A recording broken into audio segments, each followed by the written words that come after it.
When I was about the age of the students I worked with, I just assumed I was going to be an English teacher, believe it or not. And then when I got off to college, at that point I changed and I thought, okay, I'll be an engineer. And so I went through undergraduate, almost all of undergraduate, studying to be an electrical engineer. I was a semester away from getting that degree, and I realized I didn't want to be an engineer anymore.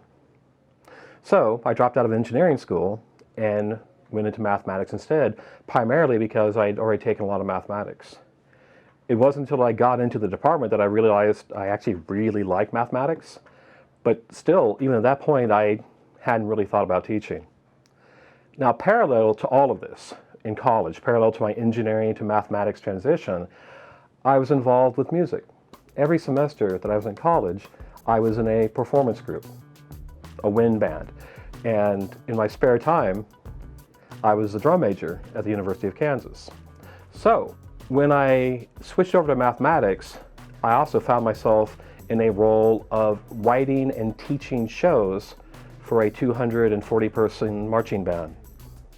So my first teaching gig wasn't mathematics, it wasn't English. It turned out that my first teaching gig was on a football field to 240 college students, teaching them how to make a big Snoopy and how to play home on the range and stuff like that. And so not only would I teach them where to stand and how to move from formation to formation, but I would sing the music for them while they made the move. So by the time I got to graduate school in mathematics and I was allowed to actually teach in a classroom the first time, it was a lot easier. Teaching in a class, it just felt really natural, and it turns out I loved it. Absolutely went crazy for it. Knew immediately that's what I wanted to do. So I get done with my degrees and I'm looking for a job, and I just assumed that I was going to teach at a small college or university. So when I graduated, I applied to all sorts of schools in the Kansas City area, not just independent schools, but also colleges and universities. And the reason that I ended up at Barstow really comes down to, well, it's easy. It was the people.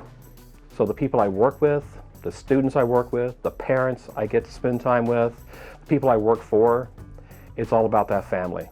And Barstow has always been a great community, a family, and a place of joy for me since the very first day.